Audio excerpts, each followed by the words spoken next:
What's going on, everyone? What's happening? Give y'all a few seconds to jump into the room. It's just your guy tonight. I'm all alone and I have no one to talk with. Shout out to my guy Lonzy. That's my singing inspiration. Mr. Lonzy Green. Go out there and follow my guy. I am Mr. with Mr. Spelled Green with an E. You'll see him, old light skinned bow tie wearing guy. That's my little bro, y'all. So, hey, we got a saucy topic today. Share this out with anyone. Let me get over to my comments. Share this out with any dad that you know.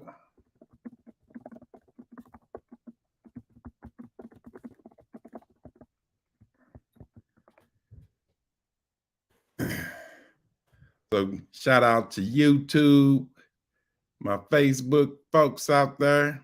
Appreciate you all out on Facebook. Love my family. I see you out there.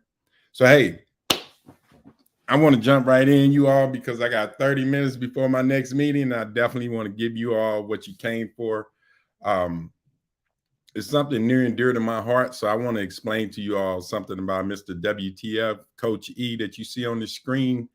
That I grew up in a single parent household. My dad wasn't dead or anything like that. He was definitely alive.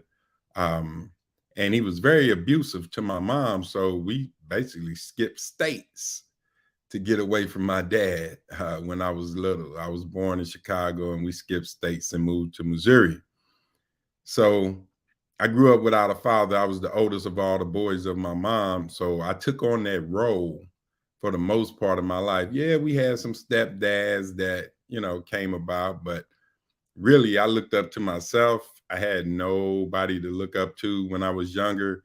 If you all know my story, I grew up as a teenager in the 90s during the gang banging era and during the crack epidemic. So the men at the time, most of them were on drugs. They were on crack.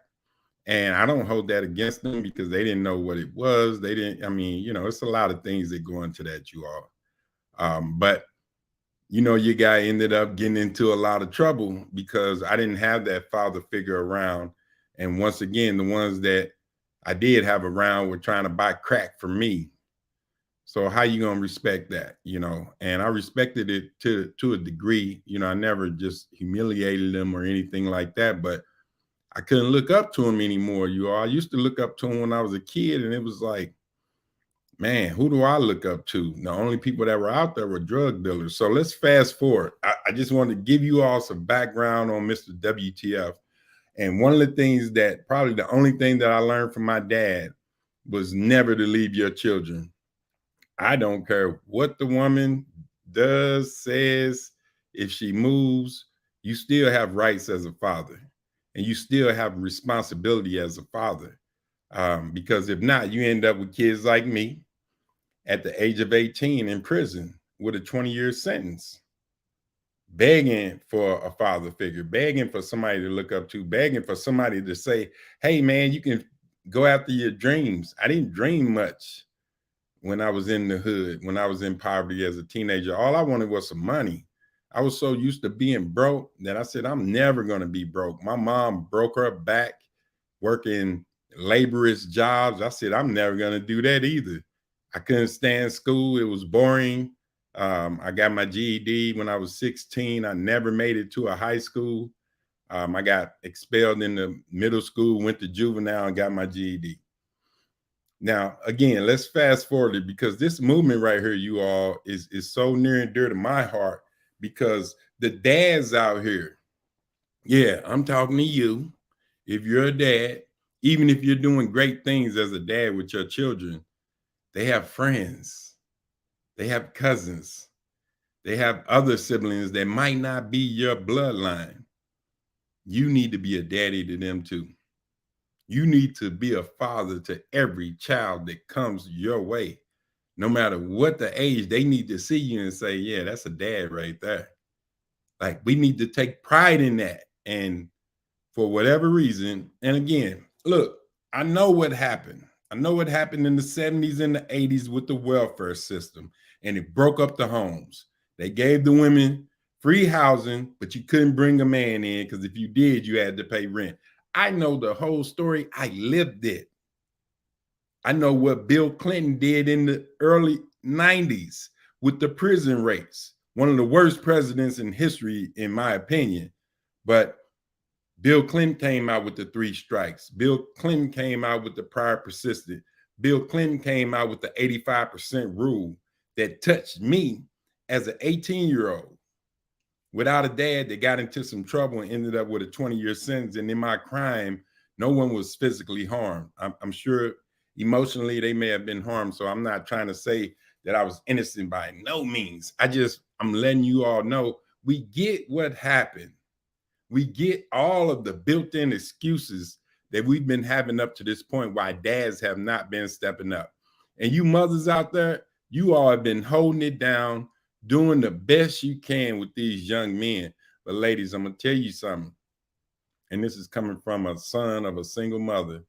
You cannot, I repeat, you cannot turn your boy into a man. Some of you all have been successful and you think, yeah, I turned. No, you didn't. Somebody else did that. You did everything you could do as a mother. Like, I'm giving you all the props, but they still need a man to be around to model themselves after. And here at the WTF, we have men, real men, that will definitely aid and assist you with your teenager. So again, back to my dads. Listen, guys, I know my generation, the Gen Xers, we're doing pretty good for ourselves. You are. Most of us are 6-figure earners. If we're not 6 figures, we're close. Some are 7, 8, 9-figure earners. And some of them still are not in their children's life. Like, I don't get that, man. Like, there's a sense of pride in raising your young son, because whether you believe it or not, he's still looking up to you. Now, they could be like me and be rebellious and say, I'm going to be the opposite of my dad. But then there's the other side of it where they become just like their dad. I have 2 brothers, same mother brothers, and they're just like their dad. Chip off the old block. Don't do anything for their children. They prefer drugs. And it's unfortunate, but their children reach out to me because they know Unc got them. They know I ain't on no drugs. I've never done drugs in my life. I don't do that type of stuff. Because I grew up during the crack epidemic where I saw the people that I looked up to get broken down to where they're begging for a tent, like the New Jack City with Pookie, when he was like, just give me I went through all that with everybody that I looked up to. And still yet, I'm here right now on this live letting you know it's time to be a dad. Take pride in that. It's time to be a dad and step up. We keep hearing all this, the suicide rates, the shootings, they're killing each other and they're doing, why? Because there's no dad stepping up. Now, let me make sure I preface this correctly. Shout out to all the great dads out there doing great things. Like, look, I'm not talking about you fellas. I'm talking about the ones that are more focused on their career than they are in raising their children. And my challenge is you can still focus on your career and you can still raise your children. Yeah, you got baby mama drama. I get it, man. I've been through 2 divorces. I know all about it. I did write a book on it, but I know what you all are going through, but it's not too late. If you have a teenager, this is the most critical time in their lives as they move into manhood. And my challenge to the dads, let's step up, you all. Come be a part of the WTF movement. You and your son can come in and build a bond like you've never had, that you've only dreamed of. And guess what? Mama ain't gonna be around because women ain't allowed in my program. I'm sorry, I know. I'm like, wait a minute. No, this is a men's program.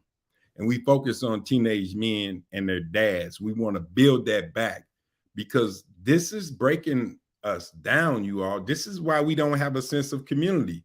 What happens when we start getting the bag? We move. We don't want to be nowhere around our people. And rightfully so. I did. Man, I'm not trying to be around. I'm not Nipsey Hussle. I'm not trying to be a millionaire in the hood with some bums and get my brain blowed out.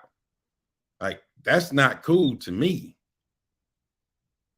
But what I'm saying is, men, it's not too late. Even if you feel like it's too late for your children and they're 20, 30 years old and they ain't feeling you or nothing, you can still get involved with movements like the WTF. You can still get involved with other programs that are helping these people. They need to see male role models. They see the women out there holding it down, y'all doing y'all thing, but they need to see some men. They need to see dads, fathers stepping up. Through my whole life, God was my only father. The only one that I ever claimed was God. All the boyfriends my mom had, and shout out to my step pops, Kenny, may he rest in peace. He was the closest thing that I had, and that crack took him down too. We just keeping it real, you all. It took him down too. And he was the greatest man I had ever met in my life when I was young was Kenny Holmes, Kenny Lamar Holmes, as he would say. He called out his whole name. And he taught me so much about being a man. But he also taught me something. He said, never do drugs in your life. And I never did. I took that advice from him. And I sold him as much drugs as he could smoke. I wasn't the best person back then, you all. That was the world we lived in. I was in the hood. I was a dealer. Like, that's just what it was. And the man I looked up to the most probably bought the most crack for me. And I know it's a hell of a thing. So again, I don't like to dwell on the past, but I have to take you all back there to bring you forward because you need to get the context of this. Like, our community is broken. Our community is broken because the men are not there. And if they are there, they're not present. Like, I've seen men, grown a man. I mean, we grown ass man, afraid of a teenager, afraid of what their son might do to him. Are you kidding me? That's where we at, where we're afraid of the kids. They're still kids. Yeah, they might act tough and talk and do. They're children. And they're acting out because they don't know what else to do. They don't have the emotional intelligence on how to deal with what life is thrown at them and move forward. They're hurting, you all. They're crying out for us. They're crying out for the men. Again, shout out to my women. Y'all doing everything you can to raise these young men, and you all are doing great jobs. But my challenge is to these men. Send this to your baby daddies. Send this to your father. I hate the word baby daddy, baby mama. That's the ghettoest. Send this to the father of your children. Tell him you're not a baby daddy. You're a father. It has a different ring to it, you all. Because what happens if the dads don't step up? They're going to take advice from somebody. They're impressionable at this state, you all. This is the critical time for us to step up. And it hurts my heart when I see people out here doing bad and these young people. I've been in the juvenile detention centers. I've seen them at the gas stations on the streets. I talk with them all the time, man, and they just want an option. They don't feel like they have options because society is telling them if you don't go to college, you're not going to be anything. If you don't go to the military, you're not going to be anything. So all you have is this 9-to-5 job. And they don't want to work no laborer's job. These Zoomers, they're not built for the labor. Most of them are not. They grew up in a technology world. How many times y'all done seen a 3-4-year-old with a phone in his hand, a tablet? I call it the babysitter. We're letting technology babysit our kids. And okay, that's cool. So stop complaining about them using their phone. Stop complaining about them being on video games. You did it. I know you don't want to hear it. I know it hurts. You put it in their face when they were born. Now ask me, did you do it? Answer it to yourself. You know this is the world we live in. And I'm not even complaining about that. All I'm saying is, okay, if you put it in their face as a kid, then stop complaining when it's in their face as a teen. Because guess what? I know a lot of entrepreneurs that's taking that same little phone and becoming millionaires. Your teen could do the same thing. But they need your encouragement. They need you to be their cheerleader. Moms, they need you all to be their cheerleaders and stop beating on them. I know you trying to make them tough by being rough on them. You talking to somebody that got beat with extension cords butt naked.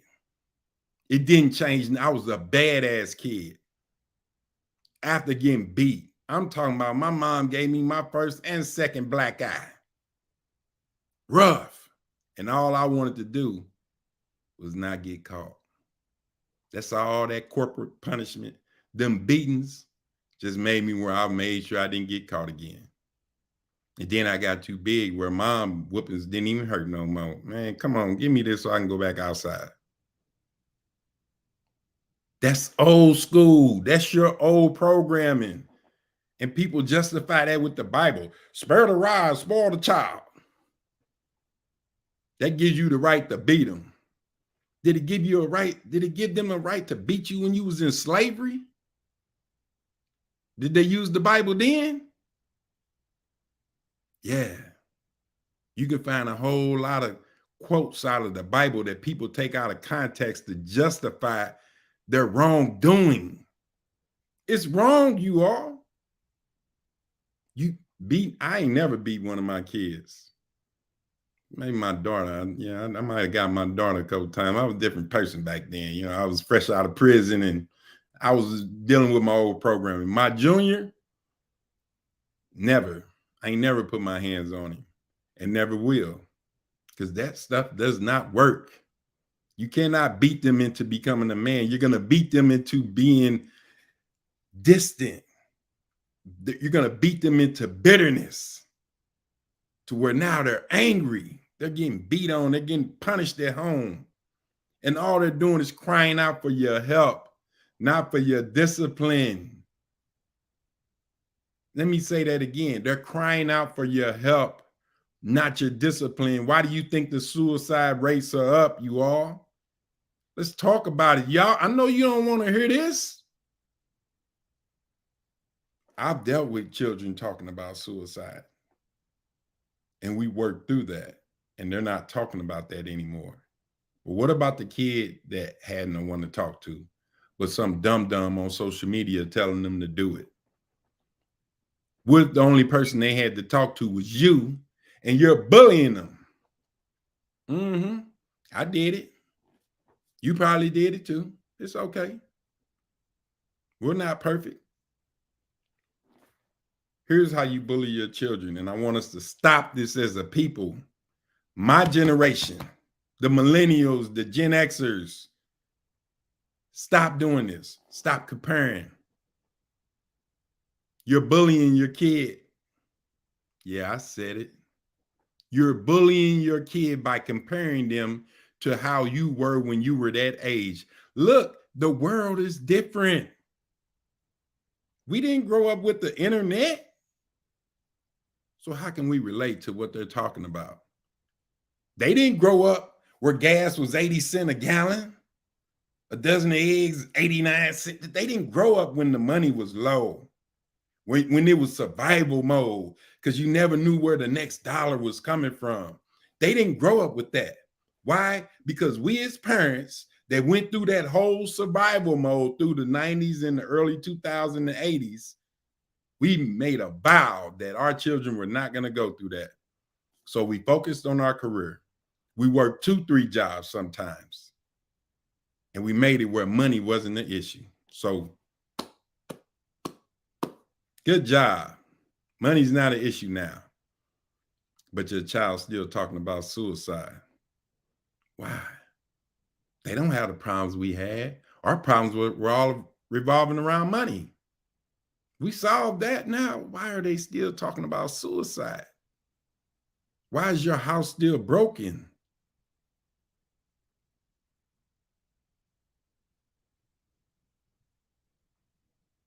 So I'm not here to beat you up. I just want to give you some reality that I had to eat because I was bullying my son. Boy, when I was your age, I worked 2-3 jobs and walked to work barefoot in the snow. But I made sure we had money. Look at you. You've been eating good your whole life because I did this. Or if I was your age with all this going on, I'll have this. So you're telling your kid that the person that they look up to the most, the dad, the parent, whether it's just a mom or a dad, the person they look up to the most has been telling them their whole life, you're not as good as me. You're not good because you're not doing what I did at that age.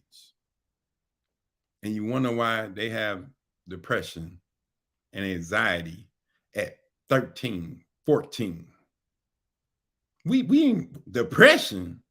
What? Man, I went to bed without eating many nights. We went to bed without heat, air conditioning. I don't remember air conditioning when I was a kid. I remember a fan being in the window and everybody was hot. And we're sitting up here looking at this generation of entitlement. Ooh, listen. I love the fact that these children feel entitled. They should. You made them that way.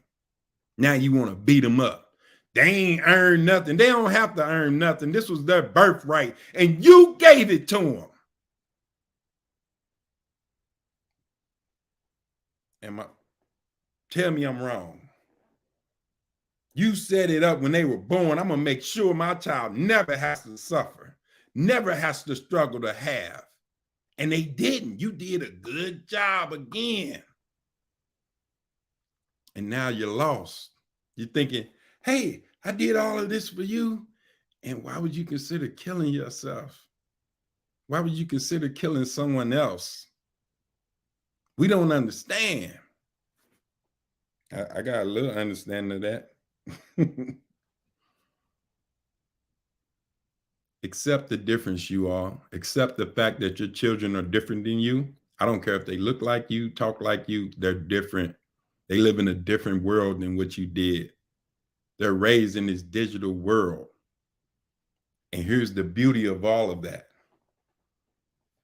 They got the world in the palm of their hands. Any question they got, they can ask Siri or Google. Any question. We used to have to remember phone numbers. They literally have remember when we used to go through the encyclopedias and stuff? Hey Siri. And they ask the question and you're going to get the answer. Let's not talk about AI. So if we know this is the world that they grew up in with technology, with parents saying they're not going to struggle and have to work hard like me, why are you telling them to work hard now? You ain't made them do nothing their whole life. They ain't been out mowing no grass, shoveling no snow, because you didn't want your kids to struggle. So why you want to flip the script now as they're becoming men and women? Keep that same energy you had when they were born. I'm going to make sure they don't have to struggle. Did you like the struggle? I didn't. My children didn't have to struggle like that. I made sure of that, but I also made sure that I was present in their life. Even when I was in prison, I made sure that they have ways to come and see me in prison. I had enough people loving me on the streets that would bring my children up. My daughter, I was a girl dad first. My daughter, her first 10 years and then 2 years after that, her dad was in prison. I was in prison December 1994 She was December the 22nd, 1994. She was born January the 19th, 1995. And she didn't see her dad free until 2004. She was 10 years old. And guess what? Dad was out for a year, back in prison, 2 more years. And even then, I bought her school clothes from prison. I made sure my mama stepped up for her. I mean, I've been a hustler my whole life. You all like that's my thing. But I made sure I did whatever I could with my children, and I taught them. I taught them about reading. I taught them about things that dad's doing, things that I'm mentoring my daughter right now. She's 28. It's not too late. I couldn't do nothing for her when she was a kid. It's not too late. I don't care if they're 30, 40 years old. Get back into their lives, you all. That's still your bloodline. That's still part of your legacy.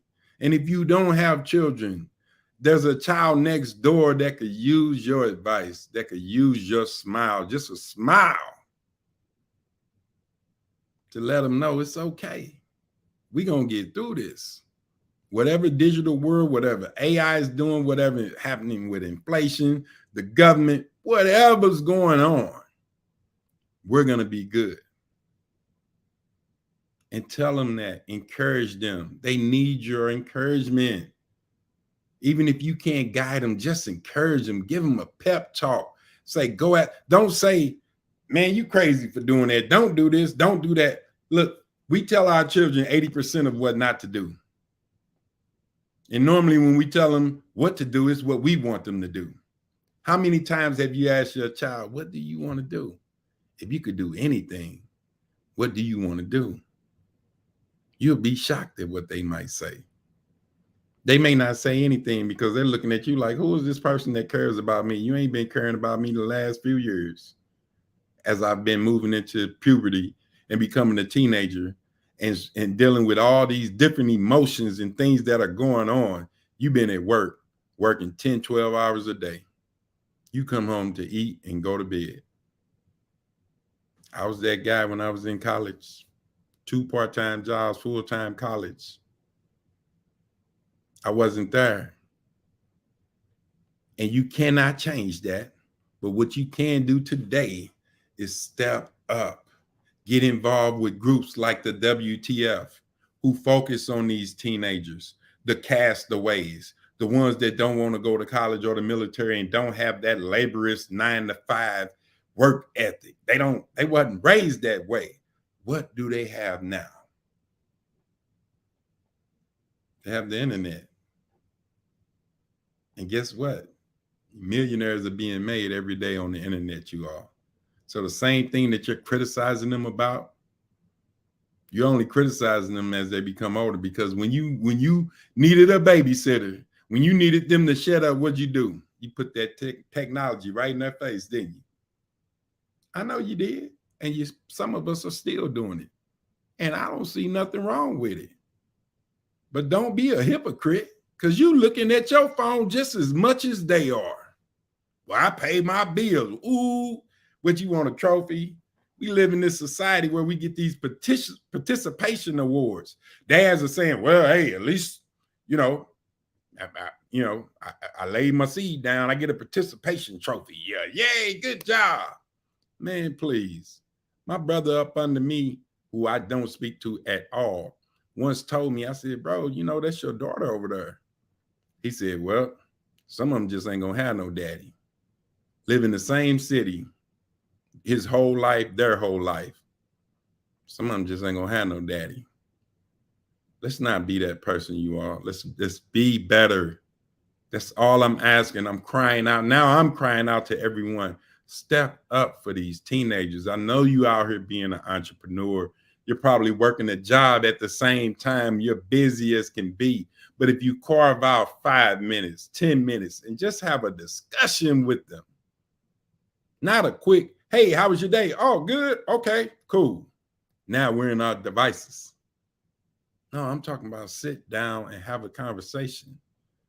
Let them use their imagination. The same thing you told them when they did use their imagination, they felt like they could fly. And, I want to be this. You told them, no, you need to grow up and get real. That's make believe. Well, I say, go back to the make believe and let them use their imagination to tell you where they want to go in life, because you might be able to help them. And if they don't know where they want to go, we got ways for that. DM me. If you need help with this, we can set up a call. I will talk to your team, no charge, for free. They get a call from Coach E, not one of my representatives, not one of my employees. They can talk to me. And I guarantee you this, after that conversation, something's going to be sparked, because your guy. You can't deny me. Anybody that's been around me, the energy that I come with, and my passion for these kids. And never forget, my mama died 2 years ago from cancer. And her last words to me was, take care of my boys. And that wasn't just the bloodline. It's every young man I come in contact with. You don't have to be in my program. I'll still talk to them. They don't have to be your child. If you know a troubled teen, DM me. I'll set up a call and talk with them. And I guarantee you, what I'm going to tell them is going to be life-changing. And even if they try to blow it off, you cannot unhear what you just heard on this live, and they cannot unhear what I'm going to tell them about who they are and whose they are, because we're missing it, you all. As parents, we're missing it, and we're watching the suicides. We're watching the colleges get shot up. We're watching the high schools get shot up every day. I quit watching the news because I'm so tired of seeing it. So again, I'm about to wrap up, you all. Thank you. Shout out to Tasha, Renee, the wifey. I appreciate you all. Whoever put in facts on there. Thank you, thank you, thank you. Share this out with somebody, please. Somebody that's working with teens, someone who has teens. Let them know they can always reach out to me. This is my purpose, you all. This is my dedication in life for the rest of my life, is dedicated to making sure these teens don't end up like me at the age of 18 with a 20-year sentence and a GED with no clue, trying to be a man in a prison where some bad people up in there, you all. And while I was built different, I grew up rough. These kids didn't grow up rough. They're not built for prison. That's not their calling. So let's jump in there right now and stop this, you all. Stop this. Get them involved with the WTF. Like, I love it. I love it. I love you all. I love everyone that's listening to this. And I want to help you with your teenagers. Hit your guy up, Mr. WTF, Coach E. It's what's the formula, you all. Like, everyone listening to this knows our catchphrase is simple. It's just different. It's just different over here. And all you have to do is take a chance. Set up the call. Reach out to me. We'll schedule a call. Give me 15 minutes with them. I promise you, I believe that much in myself, but above all that, I believe in my pops. I know what my pops is capable of. If he can deal with me, because I wasn't no joke back then, you all. Like, these teenagers, y'all couldn't have handled me. Man, please. I drove my mama insane. Out at 14, selling weed and bubble gum at school, hustling. These kids ain't built like that, but they have guns everywhere. That's a whole nother topic. You all know how I feel about gun violence, but that's not what this is about. I'm pleading with the dads. Moms, if dad is not on this and you are, let him watch it. Give him my information. Tell him to DM me on IG, YouTube, Facebook, wherever. Because I want to have a conversation with him and his son. I don't care if they're 10, 11, 12 years old. I'm about to go into a school and speak to 5 kids between the ages of 10 to 13. They'll never be the same after I talk to them, nor will your child. So take a chance. Give your guy the opportunity. I promise you, you're going to want to pay me afterwards. And again, this is free. I'm not on here trying to hustle you. Oh, the bag is mine. Like, don't get me twisted. I'm a capitalist. The bag is mine, but my purpose and my passion, yeah, it's just different, you all. So again, thank you all for hanging in there. I apologize that we were late today. Let me know what you all think about the live. Dimitri will be back with me next week. He did so much work with these funnels and the CRM system today. He was burnt out, and I told him, relax. This one is personal for me. So that's why I'm here alone. But again, I'm wishing all the great things on you and your team. And I know for a fact, these Zoomers are capable of doing things way greater than we ever did.